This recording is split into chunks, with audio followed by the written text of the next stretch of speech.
भारत माता की, भारत माता की। उद्घाटन हो गया, उद्घाटन हो गया? नहीं, अभी आधा काम हुआ है। मैंने सिर्फ वो पर्दा हटाया है, लेकिन मैं आज चाहता हूं इस एयरपोर्ट का उद्घाटन यहां जो भी उपस्थित है आप सब करें।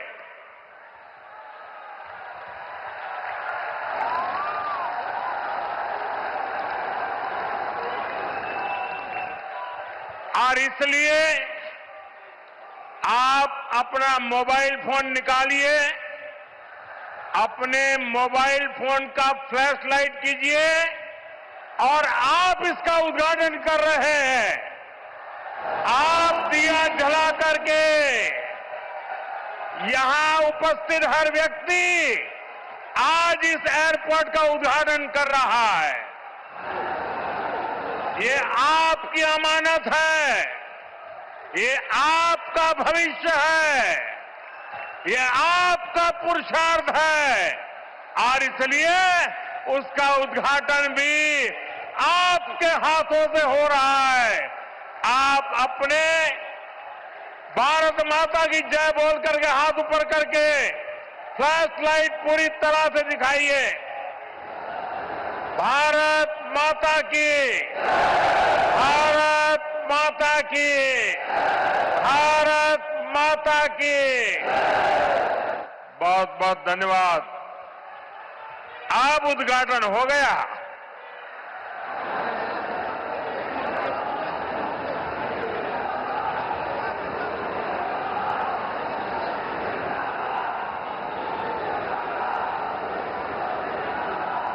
उत्तर प्रदेश के राज्यपाल आनंदीबेन पटेल, यहां के मुख्यमंत्री योगी आदित्यनाथ जी, उप मुख्यमंत्री केशव प्रसाद मौर्य, ब्रजेश पाठक, केंद्रीय मंत्रिमंडल के मेरे सहयोगी श्री राम मोहन नायडू जी, पंकज चौधरी जी, ज्यूरिक एयरपोर्ट के चेयरमैन जोसेफ फेल्डर जी, अन्य मंत्रीगण, सांसद, विधायक, अन्य महानुभाव और मेरे प्यारे भाई और बहनों,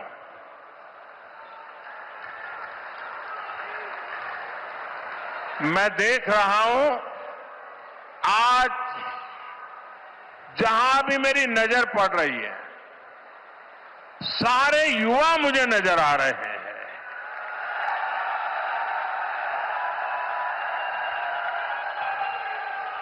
उत्साह से भरे युवा हैं, जोश से भरे हुए युवा है, क्योंकि इन युवाओं को पता है कि ये जो काम हो रहा है ना, ये नौजवानों का भविष्य को नई उड़ान देने वाला काम हो रहा है। आज हम विकसित यूपी, विकसित भारत अभियान का एक नया अध्याय शुरू कर रहे हैं। देश का सबसे बड़ा प्रदेश आज देश के सबसे अधिक इंटरनेशनल एयरपोर्ट्स वाले राज्यों में से एक हो गया है। और आज मेरे लिए गर्व और प्रसन्नता के दो कारण हैं। एक तो ये है इस एयरपोर्ट का शिलान्यास भी करने का सौभाग्य आप सबने मुझे दिया था और आप सबने इस एयरपोर्ट के उद्घाटन का सौभाग्य भी मुझे दिया। लेकिन मैंने उस सौभाग्य को आपके साथ बांट दिया और आपके हाथों से उद्घाटन करवा दिया। दूसरा, जिस उत्तर प्रदेश ने मुझे अपना प्रतिनिधि चुना, जिस उत्तर प्रदेश ने मुझे सांसद बनाया, उसकी पहचान के साथ, उस उत्तर प्रदेश की पहचान के साथ इस भव्य एयरपोर्ट का नाम भी जुड़ गया है।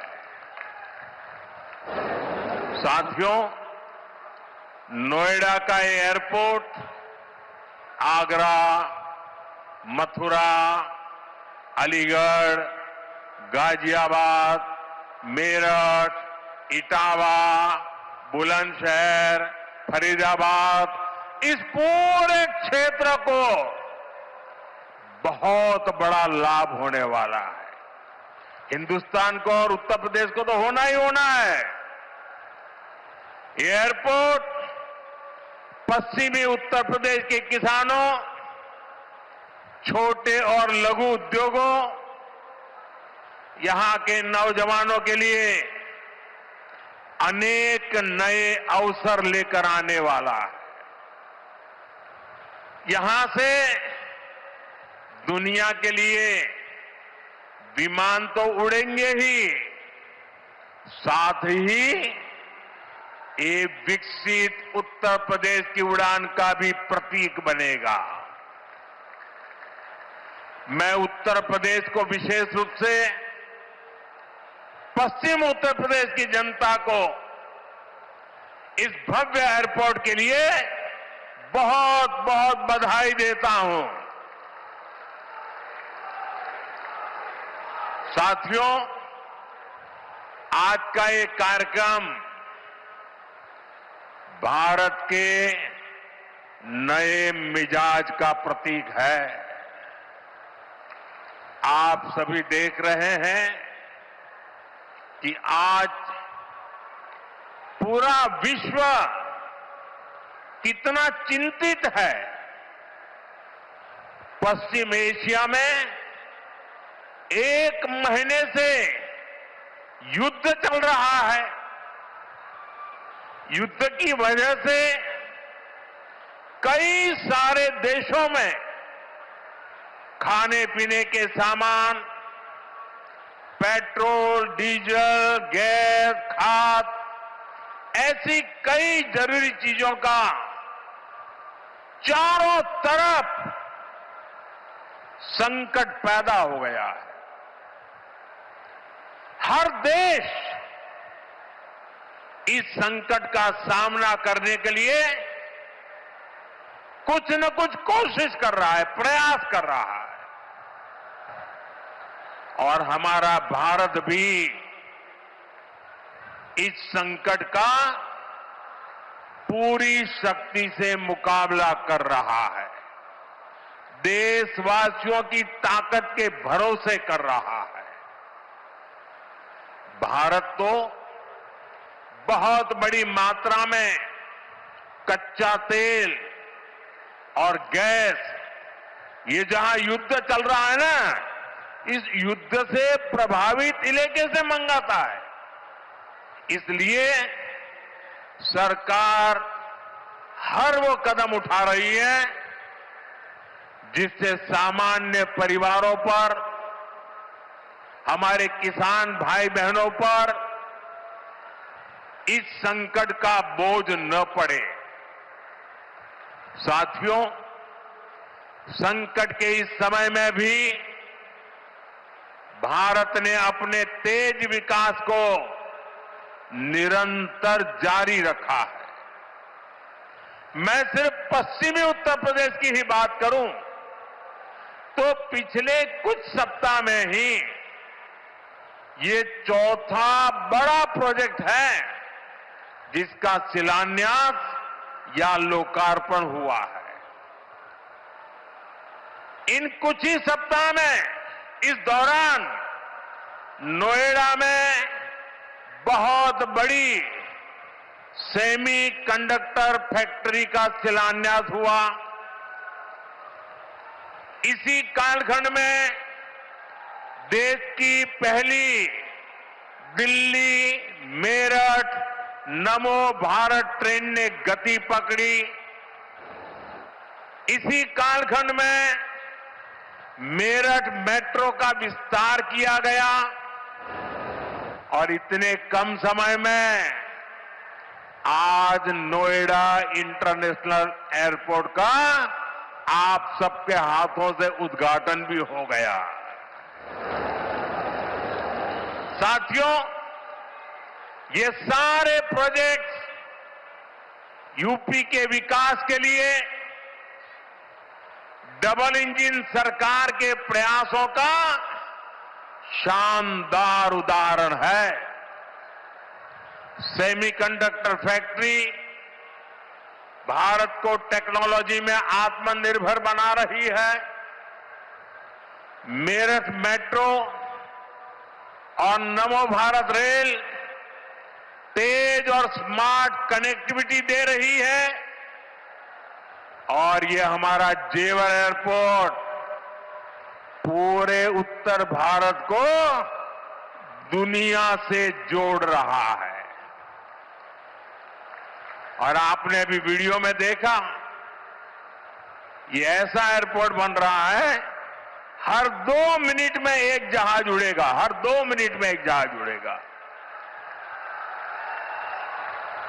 पहले सपा वालों ने नोएडा को अपनी लूट का एटीएम बना लिया था, लेकिन आज भाजपा सरकार में वही नोएडा यूपी के विकास का सशक्त इंजन बन रहा है। साथियों, जेवर का ये एयरपोर्ट डबल इंजन सरकार की कार्य संस्कृति भी, इस कार्य संस्कृति का भी बहुत अच्छा उदाहरण है। अब आप सोचिए, इस एयरपोर्ट को अटल बिहारी वाजपेयी जी की सरकार ने 2003 में ही फाइल में मंजूरी दे दी थी। 2003 में आप में से बहुत होंगे जिसका जन्म नहीं हुआ होगा, बहुत वो लोग होंगे जो उस समय 25-30 साल के 35 साल के हुए होंगे और आज रिटायर की हो गए, लेकिन एयरपोर्ट नहीं बना। लेकिन केंद्र में कांग्रेस और यहां की पहले की सरकारों ने सालों तक इस एयरपोर्ट की नींव तक नहीं पड़ने दी। 2004 से 2014 तक ये एयरपोर्ट फाइलों में ही दबा रहा। जब हमारी सरकार बनी तो यूपी में सपा की सरकार थी। शुरू के 2-3 सालों में सपा वालों ने इस पर काम नहीं होने दिया, लेकिन जैसे ही यहां भाजपा एनडीए की सरकार बनी, दिल्ली में भाजपा एनडीए की सरकार बनी, तो जेवर एयरपोर्ट की नींव भी पड़ी, निर्माण भी हुआ और अब ये शुरू भी हो गया है।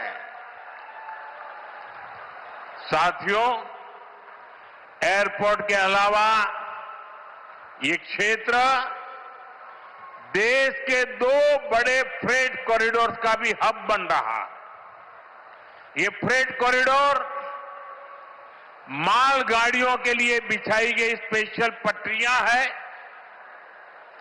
इससे उत्तर भारत की बंगाल और गुजरात के समंदर से कनेक्टिविटी बेहतर हो गई है और दादरी वो स्थान है जहां ये दोनों कॉरिडोर्स आपस में मिलते हैं, यानी यहां किसान जो उगाते हैं, यहां उद्योग जो कुछ बनाते हैं, वो जमीन से, हवाई मार्ग से दुनिया के कोने कोने तक तेजी से जा पाएगा। ऐसी मल्टी मॉडल कनेक्टिविटी के कारण यूपी दुनिया भर के निवेशकों के लिए बहुत बड़ा आकर्षण बन रहा है। साथियों, जिस नोएडा को पहले अंधविश्वास के कारण अपने हाल पर छोड़ दिया गया था, कुर्सी जाने के डर से पहले के सत्ताधारी यहां आने से डरते थे। मुझे याद है यहां की सपा सरकार थी और मैंने नोएडा आने का कार्यक्रम बनाया, तो मुख्यमंत्री इतने डरे हुए थे कि वो उस कार्यक्रम में नहीं आए और मुझे भी डराने की लोगों ने कोशिश की कि नोएडा मत जाओ मोदी जी, अभी अभी प्रधानमंत्री बने हो। मैंने कहा इस धरती का आशीर्वाद लेने जा रहा हूं जो मुझे लंबे अरसे तक सेवा करने का मौका देगा।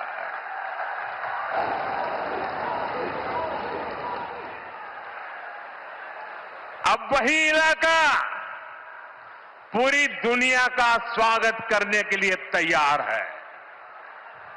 ये पूरा क्षेत्र आत्मनिर्भर भारत के संकल्प को सशक्त कर रहा है। साथियों, इस क्षेत्र की अर्थव्यवस्था में खेती किसानी का बहुत महत्व है।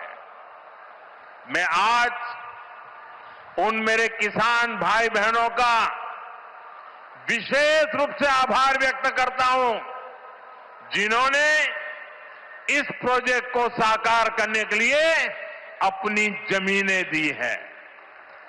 उन किसानों के लिए जोरदार तालियां बजाइए दोस्तों। मेरे किसान भाई बहनों के लिए जोरदार ताली बजाइए।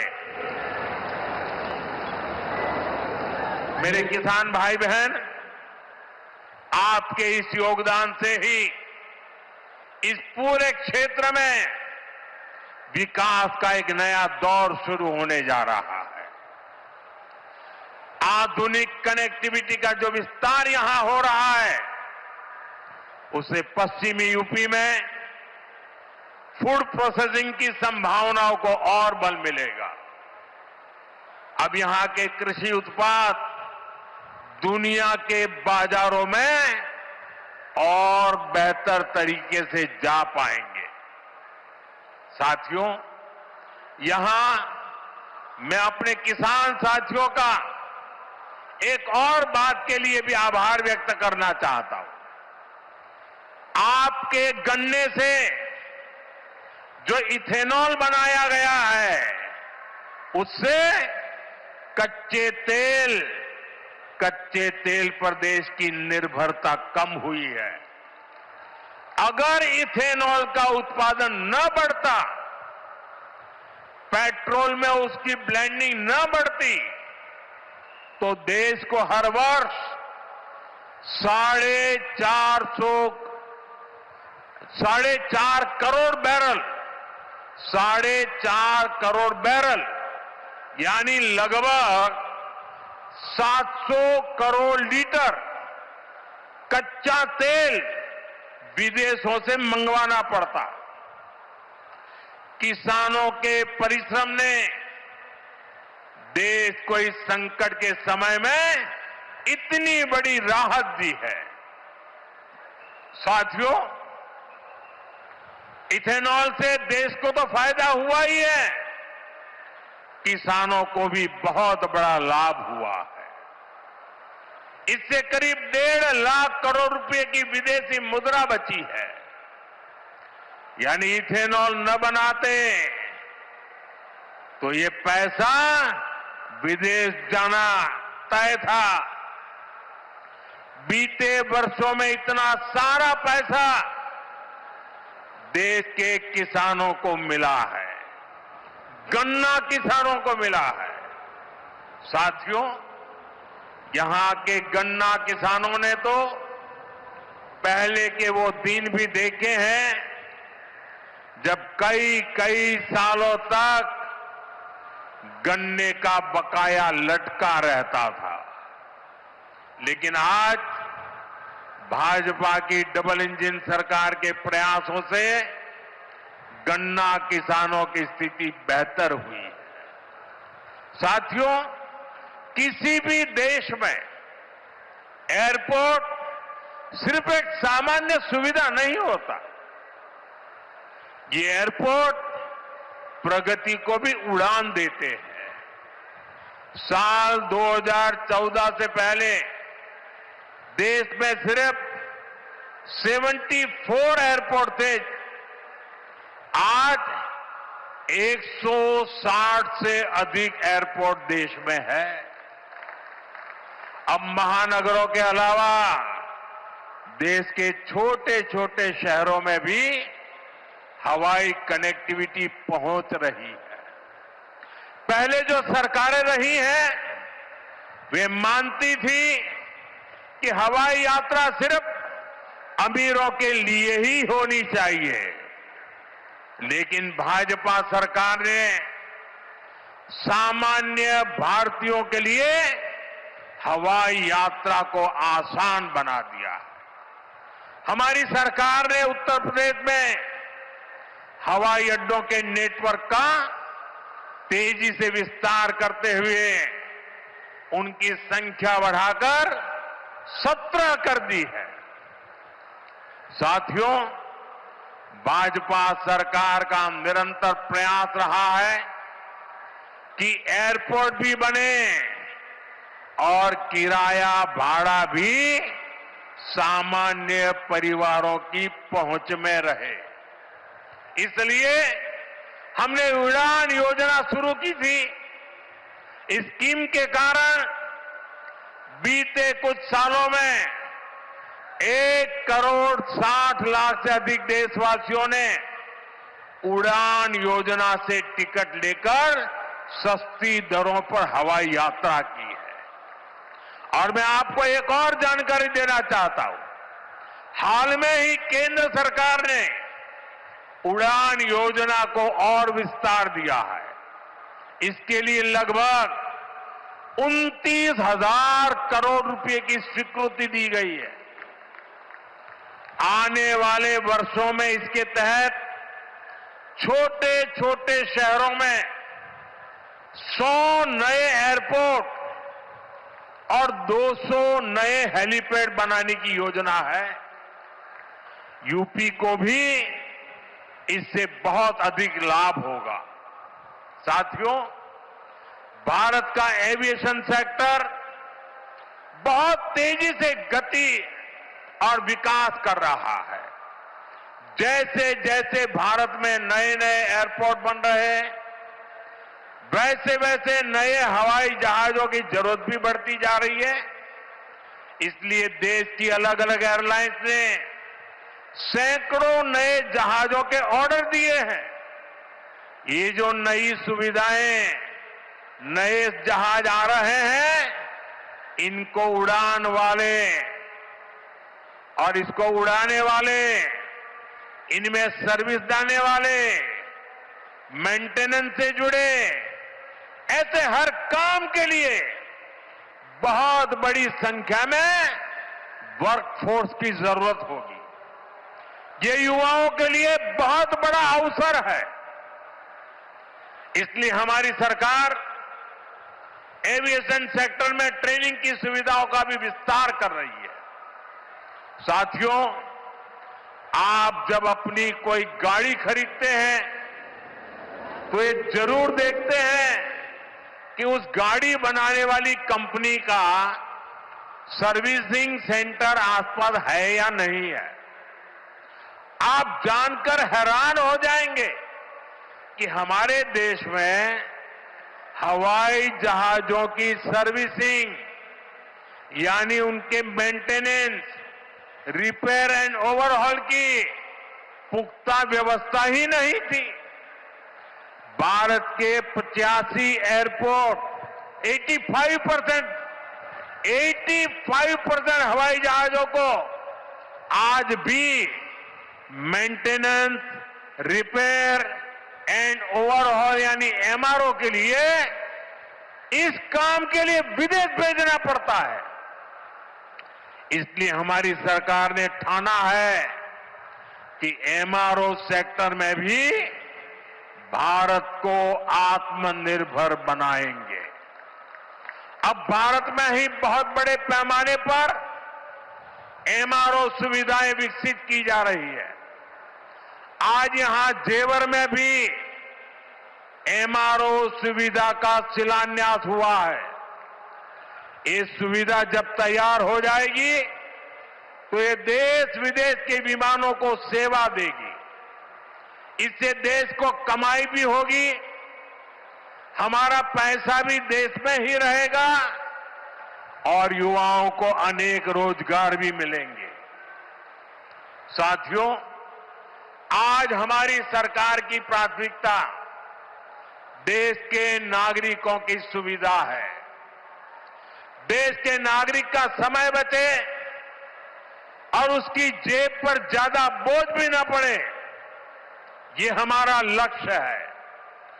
मेट्रो और वंदे भारत जैसी आधुनिक रेल सेवाओं का इसी भाव से ही विस्तार किया जा रहा है। दिल्ली मेरठ नमो भारत रेल, इसका कितना फायदा हो रहा है ये भी हम सब देख रहे हैं। अभी तक नमो भारत 2.5 करोड़ से अधिक लोग सफर कर चुके हैं। दिल्ली मेरठ के जिस सफर में पहले घंटों लग जाते थे, अब वो सफर मिनटों में ही पूरा हो रहा है। साथियों, विकसित भारत के विकसित आधुनिक इंफ्रास्ट्रक्चर पर हमारी सरकार अभूतपूर्व निवेश कर रही है। बीते 11 वर्षों में इंफ्रास्ट्रक्चर का बजट 6 गुना से अधिक बढ़ाया गया है। इन वर्षों में 17 लाख करोड़ रुपए हाईवे और एक्सप्रेसवे पर खर्च किए गए। 1 लाख किलोमीटर से अधिक के हाईवे का निर्माण किया गया है।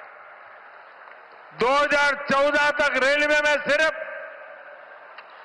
20,000 किलोमीटर रूट का बिजलीकरण हुआ था, जबकि 2014 के बाद से 40,000 किलोमीटर से ज्यादा रेलवे ट्रैक का बिजलीकरण किया गया है। आज ब्रॉडगेज नेटवर्क का लगभग 100% बिजलीकरण हो चुका है। आज कश्मीर घाटी हो या नॉर्थ ईस्ट की राजधानियां, ये पहली बार रेल नेटवर्क से जुड़ रही है। पोर्ट यानी बंदरगाहों की क्षमता बीते दशक में 2 गुने से अधिक हुई है। देश में नदी जलमार्गों की संख्या भी लगातार बढ़ रही है। विकसित भारत के निर्माण के लिए जरूरी हर क्षेत्र में भारत तेजी से काम कर रहा है। साथियों, विकसित भारत बनाने के लिए सबका प्रयास बहुत जरूरी है। ये आवश्यक है कि 140 करोड़ देशवासी कड़े से कड़ा परिश्रम करें और वैश्विक संकटों का एकजुट होकर सामना करें। अभी जो युद्ध चल रहा है, इससे पैदा हुए संकट का सामना कैसे करना है, इसके बारे में मैंने संसद में भी विस्तार से बताया है। मेरी कल देश के सभी मुख्यमंत्रियों से भी लंबी चर्चा हुई है। और बड़ी सकारात्मक चर्चा हुई है। मैं आज आप सभी जनता जनार्दन से फिर कहूंगा, मैं देशवासियों से फिर से कहूंगा, हमें शांत मन से, धैर्य के साथ, एकजुटता के साथ, मिलजुल करके इस संकट का सामना करना है। ये पूरे विश्व में परेशानी पैदा करने वाला संकट है। हमें अपने देश की सबसे ज्यादा चिंता करना है और यही हम भारतीयों की सबसे बड़ी ताकत है। मैं यूपी के, देश के सभी राजनीतिक दलों से भी आग्रहपूर्वक कहना चाहता हूं, विनती पूर्वक कहना चाहता हूं, इस प्रकार के संकट में ऐसी बातें करने से बचें जो देश के लिए नुकसानदायक है, जो भारतीयों के हक में है, जो भारत के हित में है, वही भारत सरकार की नीति और रणनीति है।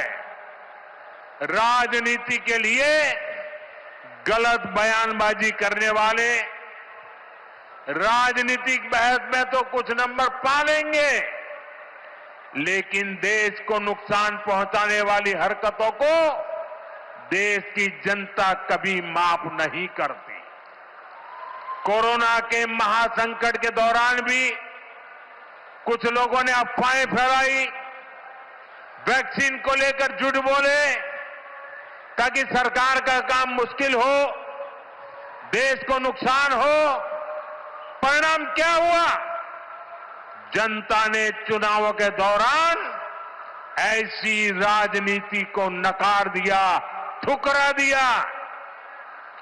मुझे पूरा भरोसा है कि देश के सभी राजनीतिक दल भी इससे सबक सीखेंगे और देश के एकजुट प्रयासों को वो बल देंगे, ताकत देंगे। इसी आग्रह के साथ एक बार फिर से उत्तर प्रदेश को इस शानदार एयरपोर्ट के लिए बहुत बहुत शुभकामनाएं। मेरे साथ बोलिए, भारत माता की वंदे वंदे वंदे वंदे वंदे वंदे वंदे वंदे वंदे। बहुत बहुत धन्यवाद। आपके मोबाइल पर तुरंत आएगी ब्रेकिंग न्यूज। स्क्रीन पर सबसे पहले दिखेगी बड़ी खबर। देश दुनिया की हर खबर एक जगह। अब आपके मोबाइल पर तुरंत फटाफट इंस्टॉल कीजिए न्यूज नेशन ऐप और रखिए खुद को अपडेट।